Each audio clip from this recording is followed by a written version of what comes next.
여러분, 하나님은 우리보다 앞서 가시며 그 하나님을 나의 피난처 두려워하지 마십시오. 여호와 하나님은 제 편이 있습니다. 오늘 우리가 함께 은혜 받으실 말씀은 마태복음 5장 14절에서 16절 말씀을 본문으로 그리스도인을 세상에 투하시키시는 하나님이라는 제목으로 은혜를 나누도록 하겠습니다. 자, 제가 여러분에게 먼저 질문을 해보겠습니다. 힘이 동일하고 무기가 동일한 사람이 싸움을 싸웁니다. 그 중에서 한 사람이 패배했다면 이유가 무엇일까요? 어려운 문제입니다. 이거 굉장히 어려운 문제예요. 자, 이유가 무엇일까요? 믿음이 없는 사람이기 때문에 좋습니다. 굉장히 깊은 얘기입니다. 그건 아주 영적으로 깊은 이야기입니다.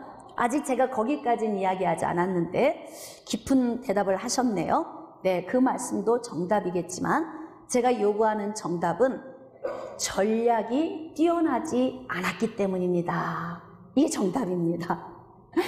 전략이 아예 없거나 전략이 뛰어나지 않으면 힘이 똑같고 무기가 똑같은데 질 수밖에 없는 것입니다.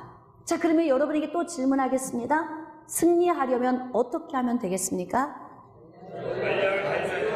할렐루야. 전략을 잘 세우면 되겠지요. 자, 힘이 더 강하고 무기가 더 좋아도 질 수 있겠습니까? 자, 그렇다면 왜 패배할까요?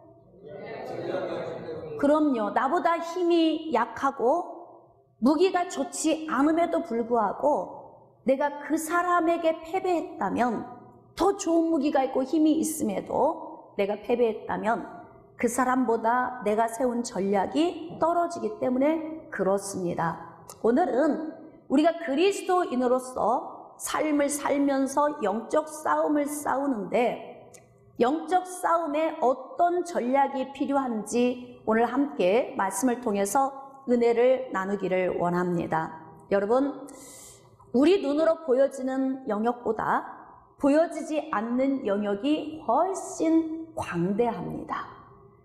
이 말은 보이는 영역에서의 싸움보다 보이지 않는 영역에서의 싸움이 더 치열하다는 의미가 들어있기도 합니다.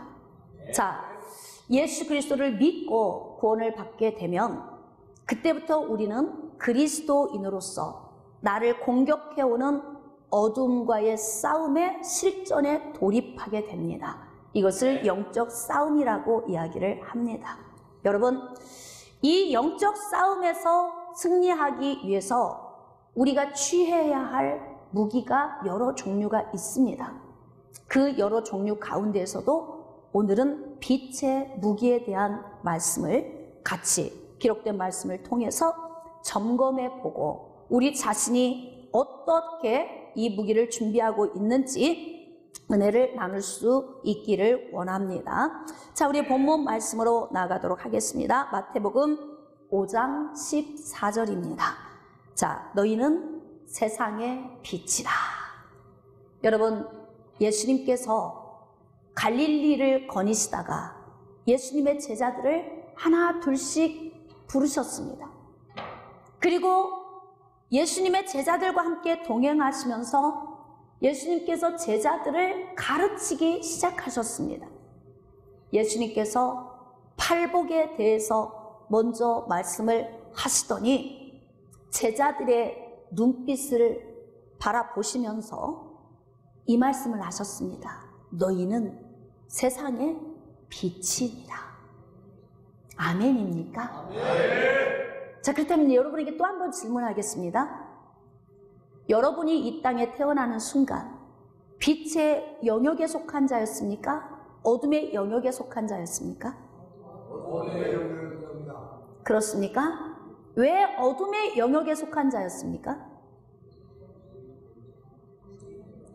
여러분이 두리뭉실하게 알면 어둠과 싸워 이길 수가 없습니다. 한번 외쳐봅시다. 하나님의 말씀을 아는 지식은 능력입니다. 그렇습니다.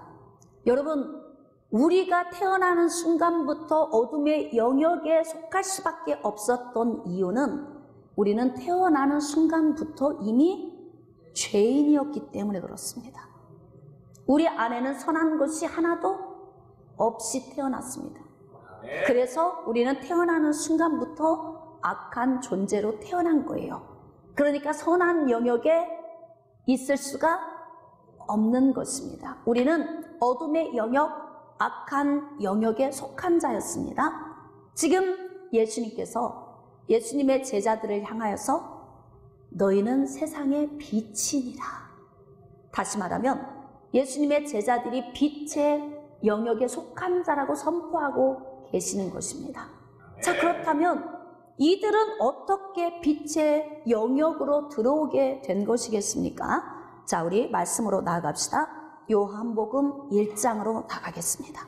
9절입니다. 참빛 곧 세상에 와서 각 사람에게 비추는 빛이 있었나니.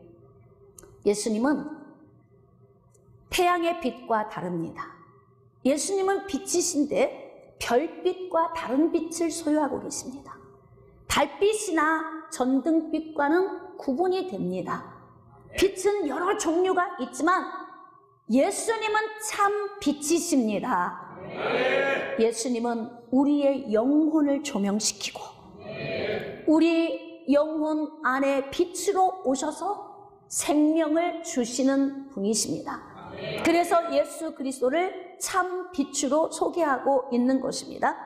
이 참 빛이 각 사람에게 비추였습니다.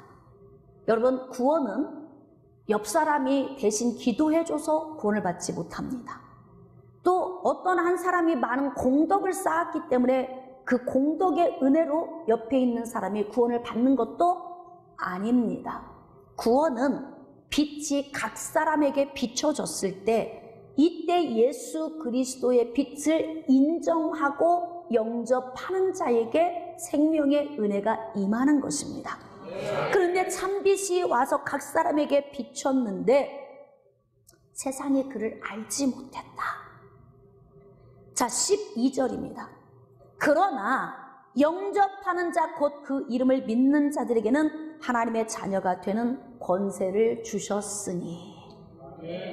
여러분, 어떻게 우리가 빛이 될 수 있을까요? 예수님의 제자들이 어떻게 빛이 되었을까요? 연합하면 빛이 될 수 있습니다. 무엇과 연합해야 할까요?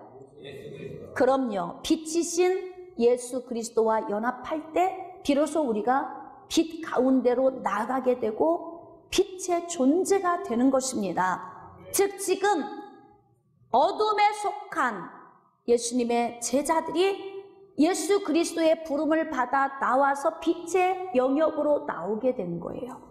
즉 이 말씀인즉슨 이들은 예수 그리스도를 만남으로 말미암아 영생을 얻은 자가 되었다는 의미입니다. 그러니까 이들 안에 생명이 거하게 되니까 이 생명은 곧 사람들의 무엇이라? 자, 다시 사람들의 무엇이라? 빛이라. 할렐루야. 여러분, 예수 그리스도를 믿고 믿음 안에 거하는 자는 생명 안에 있는 자들이고 그 생명으로 말미암아 빛된 자가 된 것입니다. 빛된 자가 되셨습니까? 아직 교회 안에 앉아 있지만 예수 그리스도가 아직 믿어지지 않아서 아직 빛된 자리에 나오지 못한 분들도 계십니다. 괜찮습니다. 교회에 와서 앉아 있다는 건 빛된 자리로 나아가는 과정이고 언젠가는 빛 가운데로 나가게 된다는 준비 과정 아니겠습니까?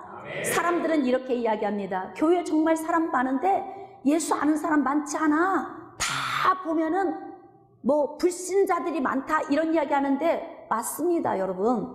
그러나 교회에 와서 앉아 있는 건 구원받을 수 있는 가능성 안으로 들어온 것이기 때문에 할렐루야. 아직 빛 가운데 들어가지 못했을지라도 교회에 여전히 여러분들이 앉아 있는다면 말씀을 듣던 중에 각 사람에게 임하시는 빛이 여러분 안에 임하실 줄 믿습니다. 자, 이렇게 예수님의 제자들이 참 빛으로 오신 예수 그리스도와 연합하고 믿음으로 말미암아 영생을 얻은 것입니다. 그렇기 때문에 우리들도 예수 그리스도를 하나님의 아들이심을 믿고 하나님께서 그를 죽은 자 가운데서 다시 살리신 것을 우리 마음에 믿고 입술로 시인하게 된다면 우리는 예수 그리스도와 접붙임 받은 자가 되게 되는 것입니다. 자, 그렇다면 예수님의 제자들에게 예수님이 당부하는 부분이 있어요. 자, 우리 본문으로 좀 나아갑시다. 마태복음 5장 14절에 너희는 세상의 빛이라. 산 위에 있는 동네가 숨겨지지 못할 것이요 사람이 등불을 켜서 말 아래에 두지 아니하고 등경 위에 두나니 이러므로 집안 모든 사람에게 비치느니라. 여러분, 신앙생활 오래 하신 분들은 이 본문을 가지고 설교 정말 많이 들었을 거예요. 저도 여러 번 이 본문에 대해서 말씀을 전한 적이 있습니다. 오늘은 제가 방향을 조금 달리해서 이 말씀을 여러분에게 전하도록 하겠습니다. 여러분, 빛된 내 자신이 가장 먼저 빛을 발산시켜야 하는 곳이 어디냐면 집안이라고 하는 곳인데 집안 모든 사람에게 빛을 비치라는 거예요. 여러분, 내가 빛을 주지는 못합니다. 빛은 누가 주십니까? 예수님이 주시는 거예요. 예수님이 빛으로 오셔야만이 빛의 사람이 되는 것입니다. 그러나 우리는 빛의 사람으로서 빛을 발해서 빛이 되시는 예수님께로 이끌어오는 통로의 역할을 하는 거예요. 그런데 지금 예수님께서 너희는 세상의 빛이기 때문에 빛으로 이끌어오는 통로로서의 역할을 어디에서 감당을 해라? 집안, 가정 안에서 감당을 하라는 거예요. 모든 사람은 가정이라고 하는 이 기본 단위 안에 속해 있습니다. 그러니까 이 기초 단위인 이곳에서 빛을 발하고 예수 그리스도께로 이끌어오는 통로의 역할을 너희들이 감당을 해준다면 내가 그들에게 생명이 되어주겠다. 지금 이렇게 말씀하고 계신 거예요. 자, 그렇다면 여러분, 이들이 빛 대신 예수 그리스도께로 나와서 또 빛이 된다면 이들이 어떤 삶을 살게 되겠습니까? 이때부터 비로소 하나님께서 세상으로 투하시킬 수 있는 준비가 되는 것입니다. 여러분, 무기가 좋고 힘이 좋아도 패배할 수 있습니다. 동등한 위치에서 같은 무기를 가지고 싸워도 패배할 수 있습니다. 아까 이유가 무엇이었습니까? 전략의 문제죠. 전략이 없거나 전략이 약하면 패배할 수 있다는 거예요. 자, 그렇다면 오늘 우리가 이 땅을 살아가는 동안 우리는 영적 싸움을 싸우는 영적 용사로서 빛과 어둠의 싸움을 싸우는 자 아닙니까? 그럼 한번 또 고민해 볼까요? 여러분, 빛의 무기가 강합니까? 어둠의 무기가 강합니까? 그렇습니다. 빛의 무기가 강합니다. 자, 그러면 우리는 예수 그리스도와 연합하고 빛된 삶을 사는 자이고 빛의 사람인데 빛의 무기를 가지고 있는 우리가 삶 속에서 영적 싸움을 싸우며 패배하고 있다면 무엇이 문제입니까? 전략의 문제죠. 전략의 문제입니다. 이렇게 무기도 탁월하고 하나님의 주신 힘과 능력도 받았는데 왜 우리는 패배하는가?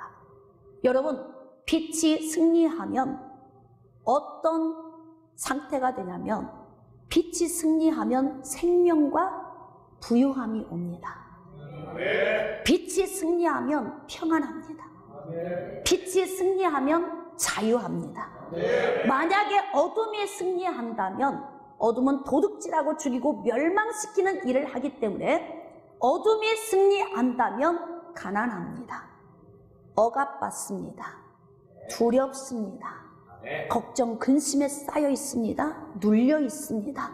자, 그렇다면 우리가 지금 살고 있는 내 개인의 삶, 우리 가정의 삶, 여러분의 사업장의 삶, 우리나라와 민족의 삶을 통틀어 전체적으로 우리가 본다면 우리는 지금 어떤 싸움에서 패배하고 있는가? 여러분 스스로가 지금 체크하셔야 됩니다. 우리는 우리 개인의 삶을 살고 있지만 개인의 삶의 영역이 어디냐면 세상이라고 하는 영역이에요. 자, 그러면 세상을 좀 더 구체적으로 제가 여러분에게 설명을 드리겠습니다. 내가 집안 모든 사람에게 빛을 비췄습니다.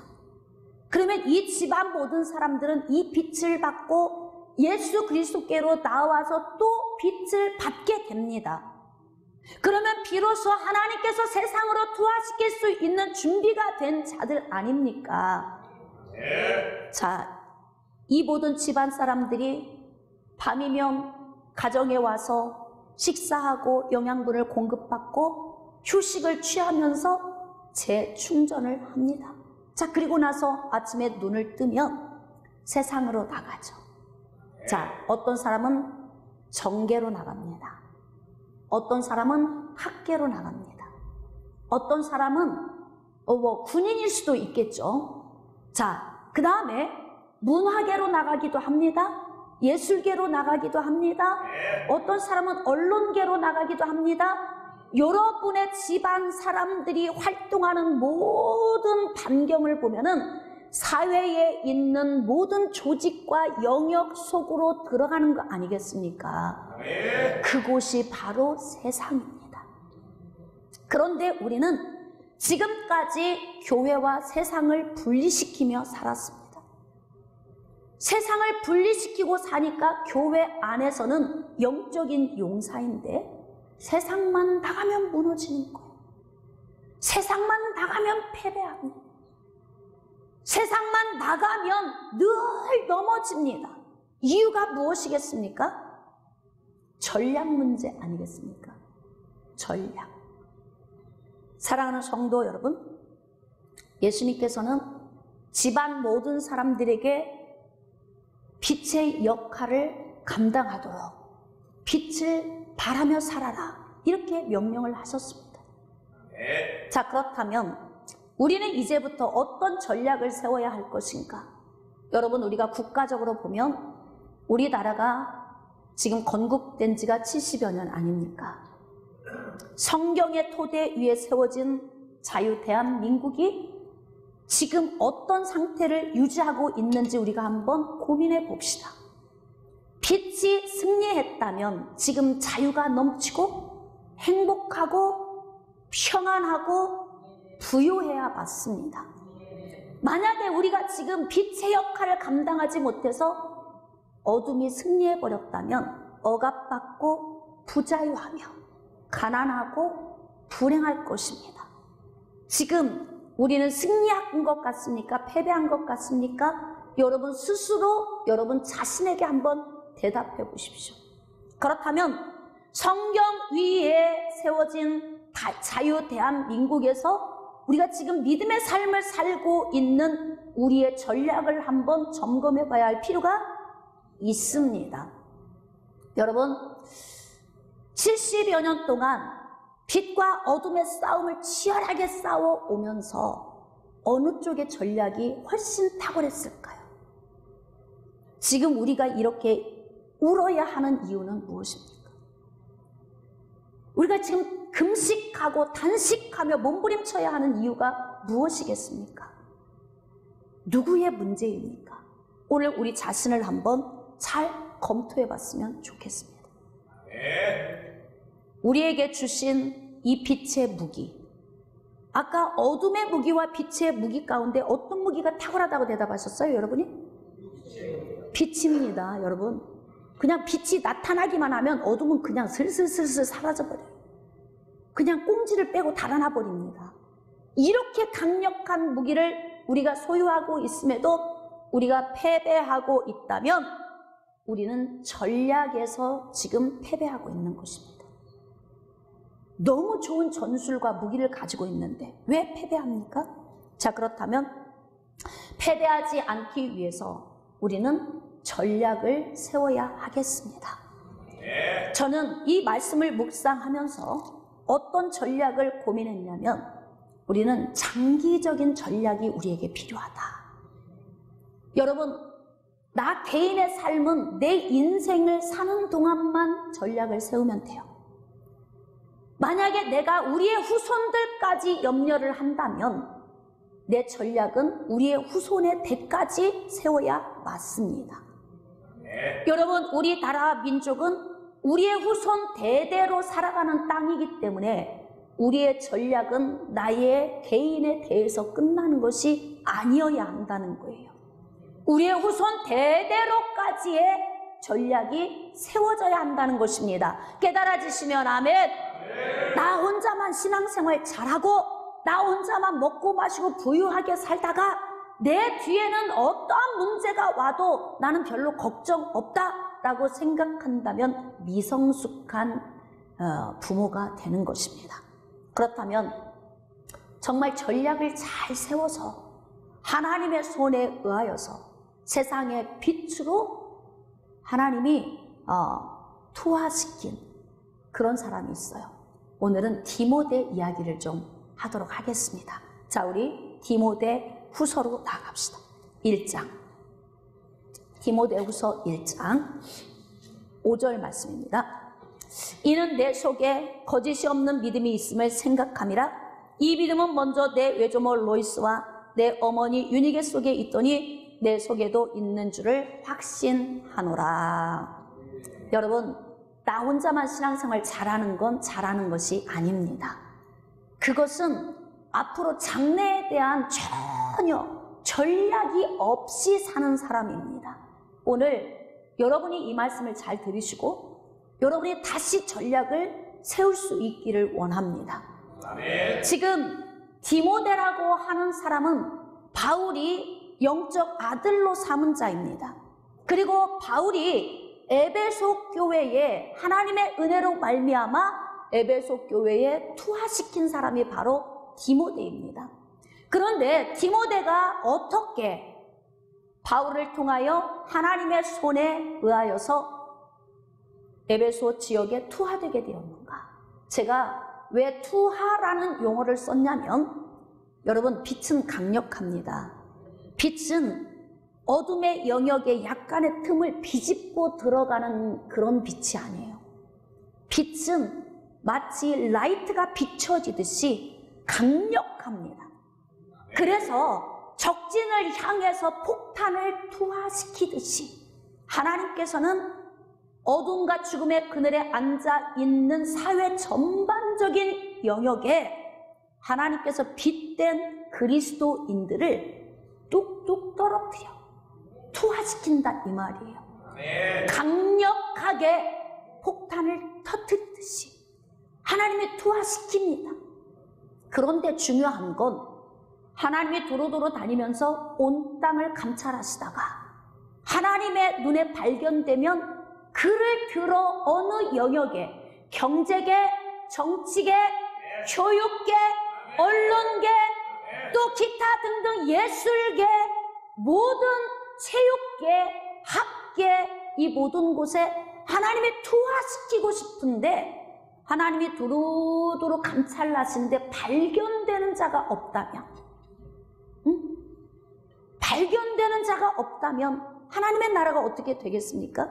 그러니까 결국 예수님께서 예수님의 제자들에게 너희는 세상의 빛이다 이 말씀인즉슨 너희들이 빛을 발해서 예수 그리스도께로 인도해 오고 내가 그들에게 빛을 주면 그들을 향한 장기적인 계획을 세우고 훈련시켜서 하나님의 손에 붙들림 바 되어 각 지역으로 각 계층으로 투하시킬 수 있도록 준비시키라고 하는 예수님의 명령이라고 저는 생각이 됩니다. 우리가 계획을 세울 때 장기적인 계획을 세워야 합니다. 여러분, 인생의 계획도 오늘 하루하루 살아가는 사람이 있죠?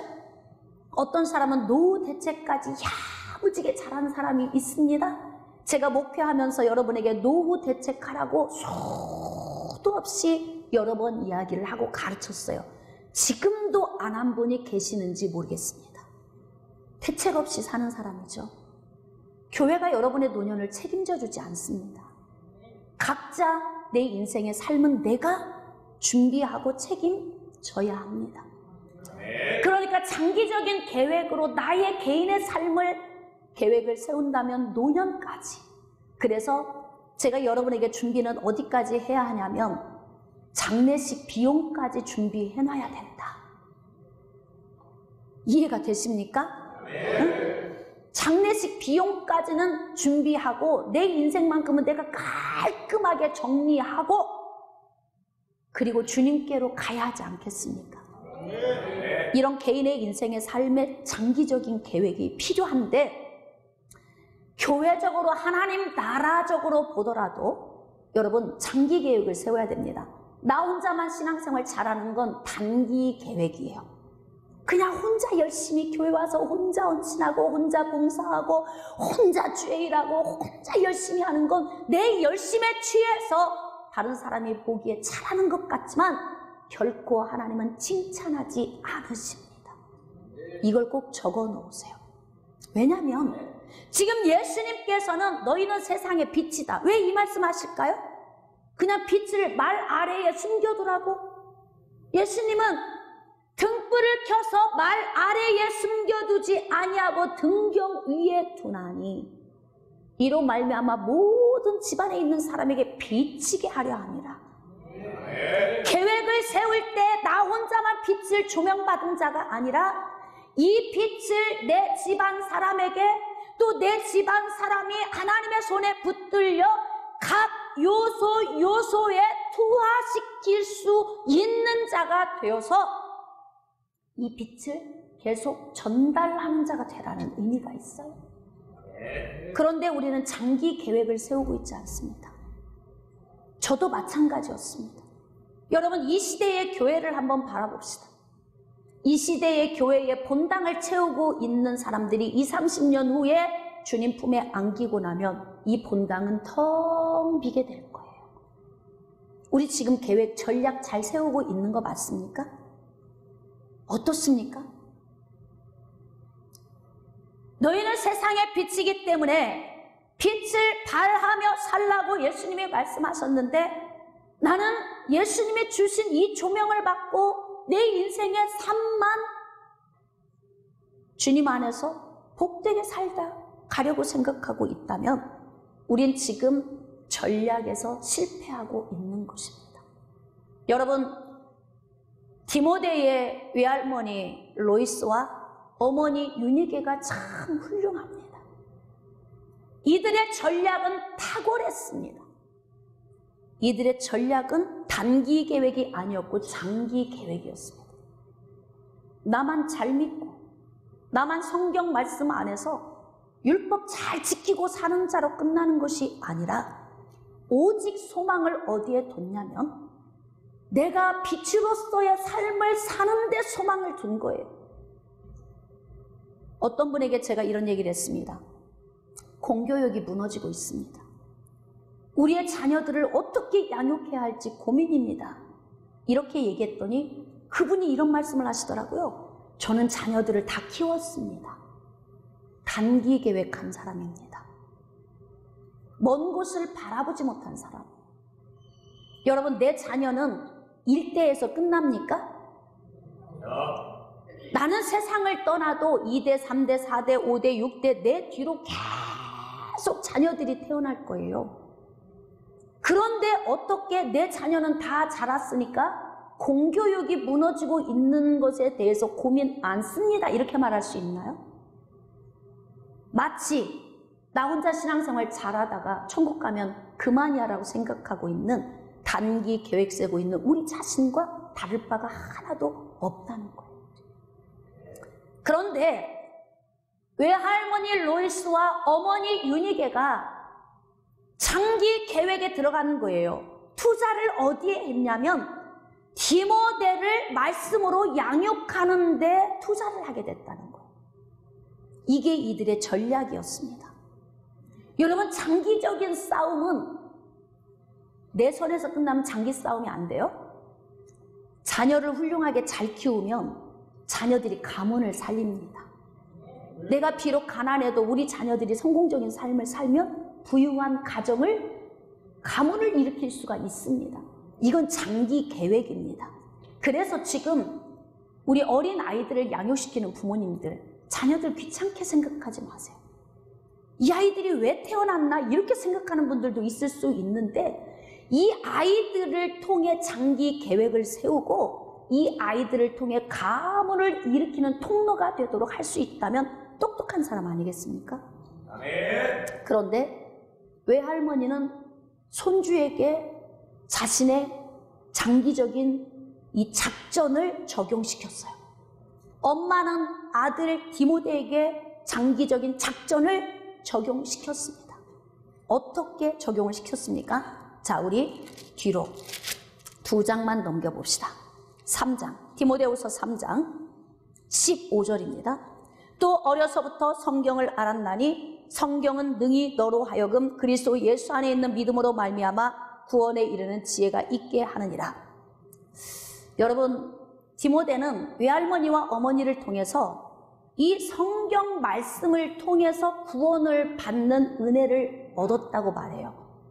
이것을 누가 인정해 주냐면 바울이 인정해 줍니다. 바울이 인정해 주니까 하나님께서 바울을 통해서 에베소 지역에 디모데를 떨어뜨리는 거예요. 그러면 빛의 한 덩어리가 에베소 지역에 떨어지면 어떤 일이 일어날 것 같습니까? 여러분, 빛이 있는 곳에는 어둠이 소멸됩니다. 아멘. 강력한 무기 하나가 에베소 지역에 떨어지니까 에베소 지역에 교회들이 세워지고, 아멘. 그로 말미암아 죽은 영혼들이 살아나며, 아멘. 하나님의 나라가 확장되는 역사가 나타난 것 아니겠습니까? 아멘. 지금 바울은 외할머니 로이스와 어머니 유니게를 통해서 성경 말씀에 의해서 잘 훈련된 디모데를 인정하는 거예요. 인정. 여러분, 예배를 드리다가 우리 자녀들이 밖에 나가서 예배를 안 드리는 자녀가 있어요. 그래도 부모는 그냥 놔둬. 신경을 안 써요. 제가 지시를 하죠. 중고등부 주일학교 교사들에게도. 예배 시간에는 아이들이 말씀을 듣게 해라. 그런데 그러거나 말거나 단기 계획자인 거예요. 나만 열심히 드리면 돼. 자녀들은 어떻게 되든지 상관없어. 우리 지난주에 말씀을 나눴죠. 바로가 이스라엘 백성들에게 장정만 나가라. 그리고 자녀들은 놓고 가라. 이게 여러분, 단기 계획을 세운 사람이라면 놓고 갈 거예요. 그냥 장정들만. 그러면 무너집니다. 장정들이 다 죽게 되면 무너지는 거예요. 우리가 지금 왜 인생의 삶을 살면서 국가적으로 또는 사회적으로, 가정적으로, 우리의 개인적으로 힘겨운 문제를 만났습니까? 우리는 어둠과 싸우는 영적 용사로서 빛의 무기를 가지고 있는데 매번 패배를 해. 그렇다면 우리의 전략이 잘못된 거예요. 여러분, 하나님의 말씀을 붙드세요. 하나님의 말씀은 빛의 무기를 들고 있는 우리에게 가장 좋은 전략을 공급해 줍니다. 할렐루야! 그래서 외할머니와 어머니가 디모데를 양육할 때 철저하게 말씀 중심으로 예수 그리스도를 알게 한 거예요. 그런데 지금 여러분들은, 자녀들은 세상에 놓고 와서 나 혼자만 사랑합니다 나의 예수님. 오늘 음성 한번 들어봅시다. 너는 단기 계획을 통해 너는 실패한 자야. 그래서 내 가정이 그래서 문제가 있을 수밖에 없어. 너는 단기 계획을 통해 너는 국가적인 요인 안에서 실패하고 있는 자야. 여러분, 지금 우리 나라가 위기가 되었다면 우리 그리스도인들이 우리의 계획을 점검해 봐야 할 필요가 있습니다. 우리는 근본적인 해결책을 찾아야 합니다. 단순히 한 끼 금식, 3일 금식, 아니면 며칠 금식을 통해서 그냥 일시적으로 하나님께 응답받는 것 말고 궁극적으로 우리가 이 힘겨운 문제에서 노인받기 위해서 우리는 원인을 반드시 찾아야 한다는 거예요. 여러분, 우리는 가정 안에서 가족들에게, 집안 모든 사람에게 빛을 비춰야 합니다. 그리고 이 사람들이 밖에 나가서 하나님의 손에 의하여서 투하되어졌을 때, 던져졌을 때 그곳에서 이 빛을 통해 어둠의 영역을 몰아내고 자유가 넘치는 곳, 행복이 넘치는 곳, 평안이 넘치는 곳, 하나님의 은혜가 넘치는 곳으로 만드는 그런 주춧돌이 되어져야 되는데 우리가 지금 그걸 못하고 있다는 거 아닙니까? 그런데 지금 외할머니와 어머니가 성경 말씀을 들고 디모데를 혹독하게 훈련을 시킨 거예요.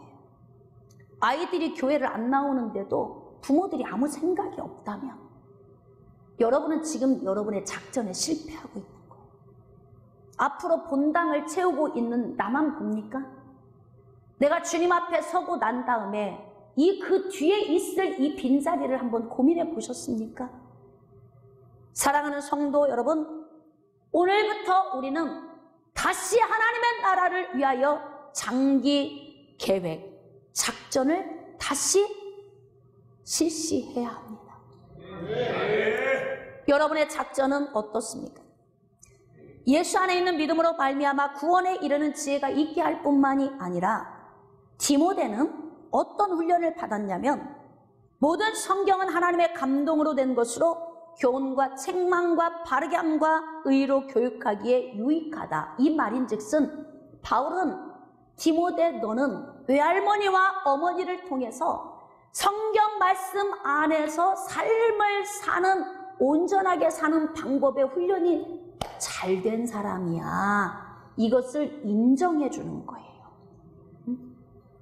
그러니까 여러분들이 하나님 안에 들어오지 않는 자녀들을 위하여서 징계의 매를 들을 수 있어야 한다는 거예요. 징계. 자녀들과 싸워서 집니까? 부모의 권위가 그 정도도 안 됩니까? 자녀들이 부모를 이겨버리고 세상으로 나가도록 방치시키고 있다면 우리는 지금 우리가 세운 계획에서 실패할 수밖에 없고 어둠의 영역과 싸워서 질 수밖에 없죠. 어떻게 이깁니까? 어떻게 이깁니까? 준비가 안 됐는데. 나 혼자 잘 싸우면 끝납니까? 내 대에서 끝나는 것입니까? 대한민국이 내 대에서 끝나는 것입니까? 사랑하는 성도 여러분, 예수님은 예수님의 제자들에게 집안 모든 사람에게 빛을 비추게 하라. 그리고 이들이 삶의 영역에 나가서 빛된 삶을 살아서 어둠과 싸워 승리하도록 해라. 이것이 하나님의 나라를 확장하는 비결이다. 여기까지 읽어줘야 돼요. 이 말씀이. 예수님이 주신 말씀. 그래서 가정 안에서 하나님의 말씀을 붙들고 때로는 자녀들에게 징계의 매를 들고 자녀들과 장기 전략을 세워야 할 필요가 있다는 것입니다. 아마 대부분의 모든 교회들이 다 60대 이상, 한 교회에 40년, 50년 다니면서 다 60대 이상 노인들로 채워진 교회들이 얼마 안 있으면 비전이 있겠습니까? 하나님께서 나라와 민족의 위기가 있는데 정치계에 그리스도인을 하나 들어서 투하시키고 싶은데 없다면 패배하는 거죠. 경제가 무너질 위기인데 이곳에 그리스도인을 하나 붙들고 투하시키고 싶은데 없다면 무너지는 것 아니겠습니까?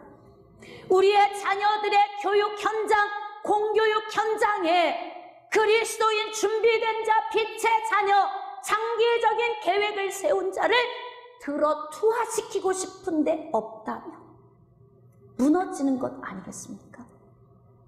왜 지금 나라가 이렇게 어려워지고 있는 것입니까? 로이스와 유니게 같은 부모가 없었기 때문입니다. 오늘 우리가 회개해야 합니다. 여러분, 우리의 삶은 우리대로 끝나지 않습니다. 예수님 오시는 그날까지 우리 자손들은 자자손손 대대로 태어납니다. 그렇다면 이 장기 계획을 세울 때 여러분, 물질을 유산으로 물려주는 건요, 그건 하루아침에 날아갈 수 있어요? 로이스와 유니게처럼 디모데 한 사람 잘 훈련시키니까 에베소라고 하는 지역이 살아나 버리는 거예요. 그래서 말씀 안에서 잘 양육을 해놨더니 이는 하나님의 사람으로 온전하게 하고 모든 선한 일을 해갈 능력을 갖추게 함이니라. 이게 갖춰져야 하나님의 손에 붙들려요. 비로소 하나님이 던질 수 있는 준비가 된 것입니다. 그래서 디모데는 어떻게 바울을 통하여 하나님의 손에 의해서 에베소 지역에 던져졌습니까? 디모데전서 1장으로 나아갑시다. 디모데전서 1장 3절입니다. 내가 마게도냐로 갈 때에 너를 권하여 에베소에 머물라 한 것은 어떤 사람들을 명하여 다른 교훈을 가르치지 말며 신화와 끝없는 족보에 몰두하지 말게 하려 함이라. 에베소 지역은 신화와 끝없는 족보에 몰두하고 있는 지역입니다. 우상이 난무한 지역입니다. 그런데 그 지역에 바울이 마게도냐 유럽으로 갈 때에 그곳에 디모데를 떨어뜨렸어요. 이건 바울이 했다고 생각하시면 안 돼요. 하나님께서 바울을 통로로 쓰신 거예요. 하나님께서 바울을 통하여 디모데를 에베소 지역에 투하시켰습니다. 여러분, 이것이 살리는 위력을 가지고 폭파한다면 에베소 지역에 복음화가 이루어지지 않겠습니까? 그런데 디모데는 지금 빛의 무기를 가지고 에베소 지역에 투하됐어요. 근데 그 지역의 어둠의 영역이 무엇입니까? 거짓 교사를 통한 거짓된 교훈과 끝없는 족보, 신화, 로마 신화 책들이 있잖아요. 그러한 것이 난무하고 있는 그 땅에, 그 어둠과 죽음의 그늘에 앉아있는 그 영역에 빛의 무기 하나를 투하시켜버린 거예요. 네? 여러분, 그래서 우리는 우리 자녀들을 잘 양육해야 돼요. 어떻게 해요? 이 학원 저 학원 잘 보내서, 유학 보내서 공부 잘 시켜서, 천만의 말씀이요. 유학 다녀온 사람이 한둘입니까? 공부 잘하는 사람이 한둘입니까? 하나님은 그런 자들을 통해 쓰지 않습니다. 하나님은 어떤 사람을 어둠의 영역에 투하시키기를 원하시냐면 하나님의 말씀으로 준비된 자, 하나님 중심의 삶을 사는 자. 그래서 제가 우리 자녀들에게 공부 좀 못해도 괜찮다, 예배를 우선으로 열어라, 예배 중심의 삶을 살아라. 하나님이 높이시면 낮출 자가 없고 하나님이 낮추시면 높일 자가 없기에 하나님 제1 중심의 삶을 살면 비로소 하나님의 손에 붙들려서 어둠과 죽음의 영역에 투하시킬 수 있는 그릇이 되는 거예요. 여러분, 지금 우리나라 민족 영역 이곳저곳 모든 사회 전반적인 곳에 우리의 자녀들을 투하시킬 준비를 합시다. 할렐루야! 그 준비가 무엇입니까? 로이스와 유니게를 본받으십시오. 그리고 하나님의 말씀을 붙드십시오. 그리고 예배 드리는 가정, 말씀을 붙든 가정, 하나님 제일 중심의 가정. 아이들을 공부시키는 것도 중요하지만 학원에 가서 10시간 가서 구부리고 있는 것보다 1시간 주님 앞에 예배 드리고 하나님이 주신 지혜로 공부하면 2시간만 공부해도 10시간 공부한 사람을 능가할 수 있어요. 저는 그걸 확신합니다. 그래서 우리 자녀들에게도 제가 타협하지 말라고 이야기를 해요. 여기 우리 자녀들 이 말씀 잘 들으시고 잘 적용해서 장기적인 계획을 세우고 비로소 하나님의 손에 붙들려 어둠의 영역에 투하될 수 있는 자로 준비되는 그런 지혜가 있기를 원합니다. 대한민국을 살리려면 장기적인 계획을 세워야 돼요. 근데 그 장기적인 계획이 나라에 대한 계획이 아니고 우리 가정 안에서 이루어지는 신앙의 전략이 세워지면 나라가 삽니다. 신앙의 전략이 세워지면 교회가 삽니다. 신앙의 전략이 세워지면 여러분의 개인의 삶이 회복됩니다. 그리고 하나님의 손에 의하여 쓰임받게 됩니다. 그래서 바울이 디모데를 에베소 지역에 투하시킬 때 목적을 이야기하죠. 자, 5절입니다. 이 교훈의 목적은 청결한 마음과 선한 양심과 거짓이 없는 믿음에서 나오는 사랑이거늘, 이렇게 빛을 발하게 하고 싶은 거예요. 거짓이 난무한 곳에 진실이, 악한 것이 난무한 곳에 선한 것이, 탐욕과 욕심이 있는 곳에 겸손함과 검소함이 있기를 위해서 투하시키는 거예요. 그렇다면 여러분, 우리 자유 대한민국에 투하시킬 수 있는 이렇게 준비된 그리스도인들이 많으면 많을수록 자유 대한민국은 자유가 넘칠 것입니다. 평안이 넘칠 것입니다. 부유함이 넘칠 것입니다. 만족함이 넘칠 것입니다. 사랑하는 성도 여러분, 말씀의 결론을 짓도록 하겠습니다. 그리스도인들을 세상에 투하시키려고 하나님의 시선은 우리 위에 머물러 계십니다. 준비되지 않으면 하나님은 쓰시지 않습니다. 그렇다면 우리는 장기적인 전략을 가지고 준비를 해야 하는데, 그 준비가 바로 무엇입니까? 하나님의 말씀을 통한 하나님 제1 중심의 삶을 집안 모든 사람에게 갖도록 준비시킨다면 하나님의 나라가 급속도로 확장되고 안전지대에 거하는 그런 복된 삶이 우리에게 주어질 것입니다.